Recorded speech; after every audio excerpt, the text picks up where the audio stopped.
of light in here. Well, this was an unexpected video. I didn't think I was going to be making this one, but there's no surprise.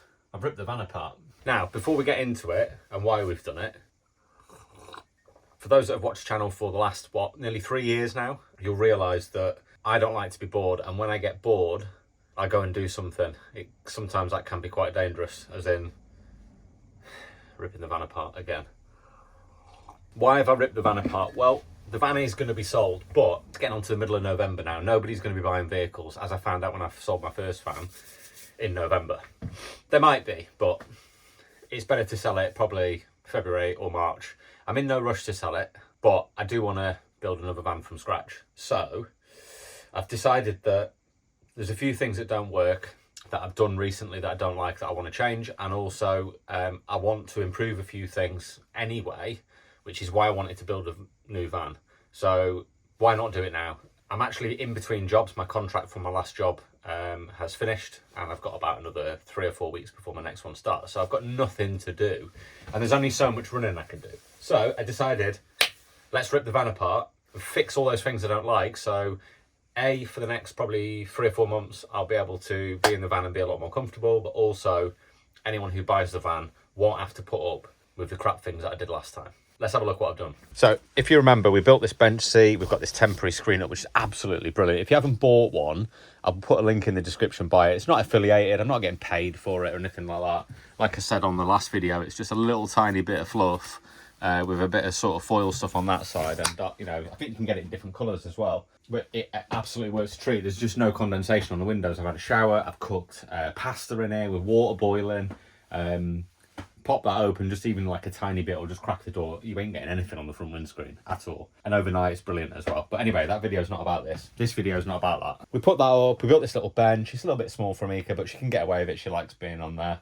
I did think about having like a fold up thing here that comes out, just to make it a little bit bigger, and then she could sleep across it and it'd just be massive and it'd be really cool. But she likes it, she's fine, she enjoys it. So there's that there. I still don't really like the kitchen. It's a little bit small, but again, with the fold up table here, it was just in the way for Amika and I didn't like it, so we didn't bother. And if you remember, here we had a bed which kind of came out with a bit of a diagonal and a cross like that, and it was a pain because when Amika was sitting here, don't get this the wrong way, but I had to sit next to her and it was just next to each other all the time.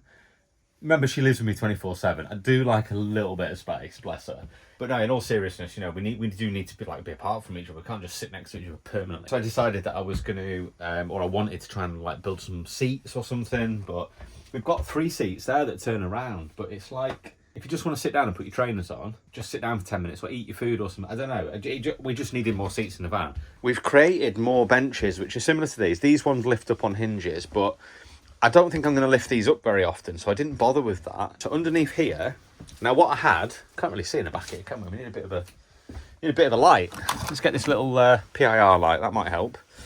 Yeah, so in the back of here, I have my electrics on the wall here, and there's just all wires hanging around like that, but like 10 times the amount of wires, and it looks an absolute mess. If I was going to buy a van, it looked like that. I'd just walk off the driveway. We've gone and tidied all that up, so there's no electrics in the back, and I've actually got a bit of a garage space now, which is cool. But I've got a really good idea for this, but I'll tell you about that in a sec. So what I've done is I've moved my electrics in here. I thought if I've ever got an electrical fault, I don't want to open the back door, especially if it's raining or snowing or something, and get in the back and start faffing around with stuff while that door's blowing on me and crushing my legs. Why not have it inside where it's comfortable? Do you know what I mean? So that's what I decided. So this just is just going to come off like that. And look at that. Hasn't he done a good job? Anyone will think I'm a bloody electrician. Well, I think it's good anyway. So, yeah, there is still a bit of a spider's nest under there, but I don't think you can get away with that because you're going to have cables, aren't you? I do need to, for the eagle eyes, get rid of those sawdust chip-ins from when I screwed out them holes, but drilled out them holes before we have a fire, but I'll get the hoover on that in a little bit. But, yeah, I can get to everything. I've got 4 screws, 1 in each corner, and my electrics will... basically, this just comes out and lifts up, so I can just get to everything. Like... I think for me personally, I think I've made a really, really useful space here. And then this just goes back on.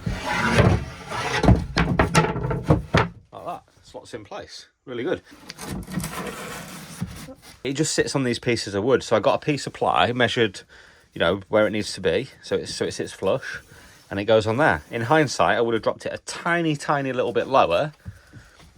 Why do you think that is? Because when we're driving, we've got that going on. But I have got a solution. I bought some felt. So I'm going to cut that into little strips along there, and then we'll have less rattles. And it'll get compressed anyway, and it'll sit down. This little piece is a bit wonky. But yeah, same sort of thing. And here, I've got my batteries. I need to get rid of that bloody sawdust before we have a fire. I've got my inverter sitting here, which I quite like. I was really nervous about where to put this because it gets hot and it's got fans on it and it needs to cool down. But I never really use it. It's really rare. The only time I use it is when I put the water heater on. I guess I could just lift this up and let it breathe, so to speak. Yeah, and there's a lot of airflow. There's a lot of airflow in there. I'm thinking about maybe putting on the back here, just drilling some sort of hang on, I can't see anything there. Let's get the PIR on the go. Yeah, drilling some sort of vents in here and that. I mean, there's plenty of space. Look, there's loads of space at the bottom and around the back, but if I drilled a few vents in there, any heat that would get created in here will at least have it'll have a bit of a breathing space there. Maybe I'll do the same in this side as well. It's not going to hurt, is it, just to have more breathing spaces? I could put it on the front as well, but I don't really want to do that on there. I've got some little Bluetooth what they call temperature sensors, so I might drop a few in here just to see how warm it does get. For anybody sort of wondering why I'm saying that, who's not clued up on sort of electrics, obviously they get hot when they're being used. So this one here gets really, really hot. Not to the point where it's going to set like the wood on fire, but you just never know, do you? You just don't want. I mean, people do have camper vans that burn down, so there's a few little things that I need to do, like tidy up these little bits of metal showing. That one needs a cover on it, tidying up. Those wires could do with going back in a little bit further because they are sticking out a bit. Look how close it is to that. It's not good, is it? Can you see that? Really close together. So I need to tidy that up. So yeah, and there's one there, look, sticking out. Yeah, so these are little things you need to keep your eyes on, because even that, I could do with that being covered up. I know it's a negative, but these are missing for a reason, because I've been... why are they missing? I can't remember. Oh yeah, I was recharging my batteries. But yeah, that's my electric, so I'm really happy with that. I don't care what anyone says. I think I've done a good job at that. Nightmare. Just got in the van, and I can't even turn my key in the ignition. Nothing's working. That works because that's connected to my leisure battery. Like the immobilizers. Normally it makes a funny noise when the immobilizer comes on. So it must recognise the chip, turn off the immobilizer and allow me to turn the key, but it's not doing that. That's because I've deliberately drained my battery, and I'll show you why. I've got myself another jump starter. It's also a tyre inflator as well. My other one's just stopped working. I don't know why. So I've thrown it in the bin. So I'm going to inflate my tyres, and I've deliberately killed my van battery. I have got jump leads, so I might have to go and knock a neighbour if this doesn't work, but I'm pretty certain it's going to. Let's have a quick look what's inside. So what we've got is, actually, we've got a pretty decent case. I know it sounds like a silly thing to say, but the last one, everything just used to fall out of it. So this has got like a solid back on it, solid front on it, plastic. Now this has very kindly been sent to me by GreePro, who contacted me and asked me if they asked me if I would like to be sent this. And I said, you've come at the right time, because winter's coming. My other jump starter stopped working, so we've got a new one of these. So basically it's dead simple. There isn't a lot to say about it. This is the jump starter. It's got a few little bits on it, like it's got a torch on it and stuff like that. Little connection where that goes into. Are we going to get it the right way around first time? Yes, we are. So as soon as you put that in, it turns itself on. You can then set it to what you need it to be. So I'm just going to set mine to 50 psi. And yeah, like I say, it's got a torch on it. I think it's got different modes for SOS and flashing and all that good stuff. And then it's got tyre inflation. So you can have it for, I don't know if you can see that, but it's got like a car symbol. It's got a bigger car symbol. And it's got bikes and footballs by the looks of it, or it's probably a basketball. And then the middle button, set that out. Don't need that. Ugh.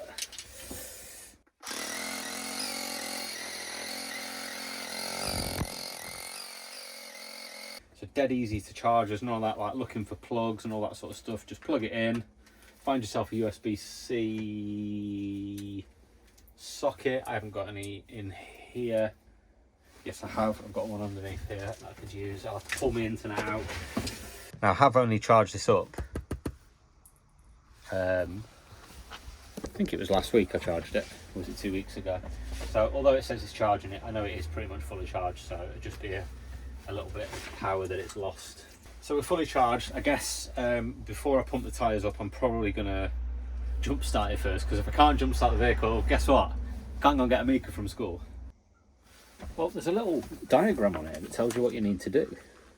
So basically, it says plug the cables into the battery charger, put it on your battery, turn it on, take it off. Job done. I'll remove it from the charger, then take it off the battery. I'm assuming I connect one to there and one to there. Right, I think we're good. So first things first, is the immobiliser going to work? There we go. We'll turn it on.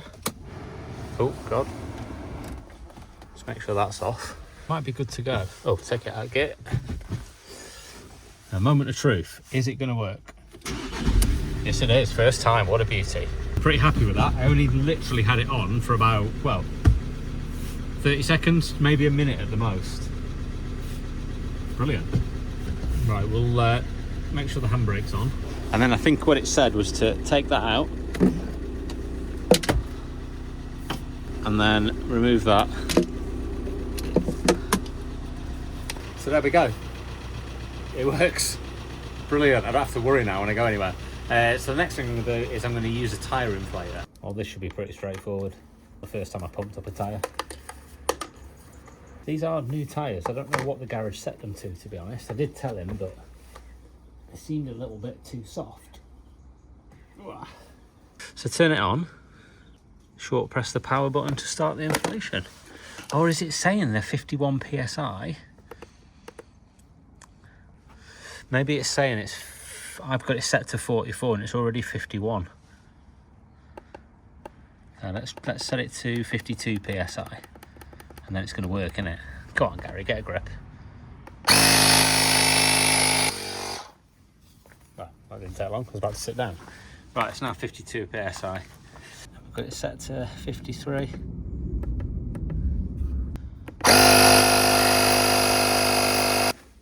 There we go. A link will be in the description. Feel free to go and get yourself one of these. What more to say? It works. So the back, what we're going to do with the back here, I used to have my water heater here. That's why I've got these massive like holes where it was screwed in and I've had to rip it out and made a right mess. I have to sand that down and get some filler on it. But I have my water tank here and I've got nowhere to put it. So I'm going to put it underneath the van, which is a nightmare for winter. But in the winter, first of all, I'm probably not going to go very many places when it's cold and wintry. And if I do, it'll only be for like 5 days maybe over Christmas. What was I saying? Winter. Oh yeah, water. I'm going to put it under the van, and if I am away for winter, it's colder, so you're not sweating as much, therefore you don't need to wash as much. I know it's minging in it. So I just put the water underneath, and I'll just buy like the 5 litre bottles of water, like so. I'll just buy like 10 of those, and then, maybe not 10, it's a bit excessive. But 1 per day, that'll do us for drinking, and I can boil water and wash. Have a you know, don't need to have a shower, do I? Not everybody's got a shower in a van, so anyway, I'm digressing here massively. But water heater under the water tank under the van, and then here, quite simply, a beam across there, something across there, something across there. It'll be the same height, which is 500mm. It'll just be a bed across there. But I come up with a really good idea. I bought a piano hinge. I'm not putting a piano in the van. I bought a piano hinge because I thought if I put like a little beam across here, this hinge will open up upwards and this whole thing will lift up, and I might put like a couple of like catches in here to hold it so it's vertical like that. And then I've got a massive storage space at the back, because if you think about it, if I've got a piece, oh God, I'm not very good with the torch here. if I've got a piece of ply going across here, my garage space is that high. By the time I box that off, I've not really got a lot of space there. Put like a couple of tools in there and a bit, you know, some fluids and stuff like that. And I've run out of space really quickly. But if I ever wanted to put a bike in here, like especially Mika's bike, I could easily get it in. Back wheel can go down there. I've already tested it. Paddle boards, you know, if that's 600 and that's 500, I've got 1.1 meters of space plus everything above it. So yeah, a little bit of a fold-up bed. And again, if something goes wrong and a diesel heater's playing up or whatever, I can get to it. Not that I can really do a lot with a diesel heater if it's knackered. Just need a new one. So that's kind of where we're up to. I think it's just every time I mess with the van, I make it better. Like, I know sort of people are probably watching it going, like, why does he keep messing with his van? Like, what's wrong with him? But every time I do it, it's better. Sometimes I make a few mistakes and I think, oh, I wish I'd never done that. But it's just loads and loads better. And I actually like getting to that point now where I'm thinking, once it's done, what's the point in selling it? Maybe I should just keep it. I just like building stuff though. I like being busy, as we've already said. So yeah, we're going to get that in there. I'm going to try and use the bits of wood that I've got left rather than buying new stuff. So yeah, we'll try and get that in there. And oh, I bought got another PIR light up there. I bought a towel rail as well. Oh God. Just to try and make this look a little bit nicer in here. And I keep losing my towel and leaving it places, so we'll stick that on there maybe. Somewhere. You can see it, I don't know. Where does it go? Maybe on the back wall. Yeah, maybe on the back wall out of the way. Did we look at this last time? I can't remember. I put this little rail up there. I think it was about a tenner off Amazon, but it's really good. Just goes all the way around there. Until I actually put a door on. I think that's what we're going to do. I need to trim this back. It's about that much where I'm actually wrecking my wallpaper. You can see where I've not finished. That's a shower tray. So I need to put a piece of wood across there and pull that back into it, which will be quite difficult to do because that's rigid. And this side has got loads of overlap on it. So that needs a good, probably nearly almost 2 inches taken off it.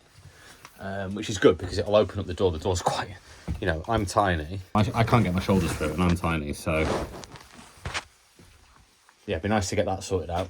Pull off all this faux leather that I've put on here, which looks really nice, but it's so thin that not only has it got creases in it, and there, look, and it just looks a mess. In the sort of right light, it looks absolutely fine, but when you get it in the wrong light, it looks a mess. So, and any sort of imperfections on the wood, I know you can sand it all down and do, but I can't be bothered. So I'm going to rip it all off, paint it all white, fill the holes that are everywhere, and then, yeah, especially these. Look at the state of this. I just got like really fed up trying to get them out. I screwed them in from the other side, and obviously I've got shower panels on the other side now, so I can't get to the screws. So I just whacked it off with a hammer. But nothing a bit of filler won't sort out. Then we need to sort out these water hoses. That shouldn't be red, it should be blue, but I ran out of blue, so might buy a little bit more. It basically runs into here through the back of the shower, and I've moved all my water pump. Oh yeah, that's another thing. So I have my water pump here as well, and that's all at the back. And then I've got my fuel tank, which for some reason has perished the lid off, so I've got another one of those on order as well. I'm going to buy a new fly net as well, because this one's just had a right beating. I think I've had this nearly 2 years now. Time just goes bloody quick, doesn't it? I also want to sort this out as well. Yeah, I don't know, it's just, I can't get to anything, and I hate the foil, I hate the white insulation that is now coming off by the looks of it. Yeah, I'd just like it to be a little bit different. I'd like a light in there as well, so maybe I carpet it. If I carpet the whole thing, I've got like a towel on it. If not, everything rattles on there. So yeah, you can't really see, but yeah, I'd like maybe carpet it and put a couple of lights. As soon as you put your hand in there, the lights come on. I don't know, something like that. And the other thing as well is 2 more things that I need to do, which I really don't want to do this, and I know everyone's just like, why not? Because that's what everyone does, like putting a window in. Never going to put a window in. Cabinets, some cabinets. We've got storage there, but literally everything just gets thrown in. I've got everything in there. Like, I've got a window cleaner, I've got a jump start, I've got a pair of scissors, I've got all my cutlery, cooking stuff, cooker, shopping bags. What else is in there? Literally everything. Towels, toilet paper. You know, and then you probably just saw at the start of the video, I got that, which is my little insulated cover that I made for that. and I just throw it in there. And honestly, by the time you've been away for like 3 hours, it's just wrecked because it becomes a dumping can, and you can't get to anything. You can never find anything. So after a few days, it's just like it's like going into the abyss. That is the abyss. So if we can make it more accessible, but have a cover on it, so you can't see it, and then put some sort of a unit up here. But I don't want a massive unit. I don't want to like enclose it. I like the openness. And probably here, I mean, this is a huge wasted space, so maybe we don't do it on that side, and we actually just do it on this side. Because, I mean, let's be honest, if you're sitting down here or lying down here, you're never going to bang your head on that. I will, but it's a good place to have it, I think. I don't park up and open up the back doors and look at the view. I'm not interested in that, so maybe we can have one that runs across there. That might be nice. Not sure. We'll come up with something anyway. We'll just make it up as we go along. But I think that's where we're up to. It's definitely getting better. Like, oh, we haven't talked about the bed fully. Almost forgot. So, how do we turn it into a double bed? So what I was going to do, I was going to get 1, 2, 3 heavy duty hinges, and I've measured this all the right thick. You can see some little measurements on here, like so. So this is the middle. That was 500 that way, and that's 500 that way. Mil, and that's the center. So I can't actually see what I'm talking about. And that's the center. So anyway, that's the center of between that side and that side. So what I was going to do, I was going to get another piece of ply just like this, maybe a bit thicker, I'm not sure, and it'll sit on hinges, and it will effectively lift up like that and turn into a double bed, quite a long double bed as well. So yeah, I think most of the time I'll probably just sleep on that, just across there. I don't know why I would need to lift it up, unless of course, get your nose out. So that's the plan. I bought a little bit of sandpaper as well, just to take the edges off, some rough edges on here and on the corners and that, and then we're going to paint it black like the rest of it. So black and white is the van colours. So is that black and white? Didn't realise that. Well, I did realise it, but I didn't do it on purpose. That's where we're up to. I think we're making really good progress, and the floor is really, since I've taken that bed out, right, I know I've got no water in here now, but the van, I've removed so much weight from the van just by doing that, and I emptied the toilet as well. That was pretty heavy. But yeah, it's amazing how, like, when you put your foot down now, the van pulls anyway, because I've had it remapped, but yeah, it does make a massive difference. I think we just need to get on with it, otherwise it's going to be bloody dark. What time is it? 9:30 already, Jesus. Right, let's get some van building done.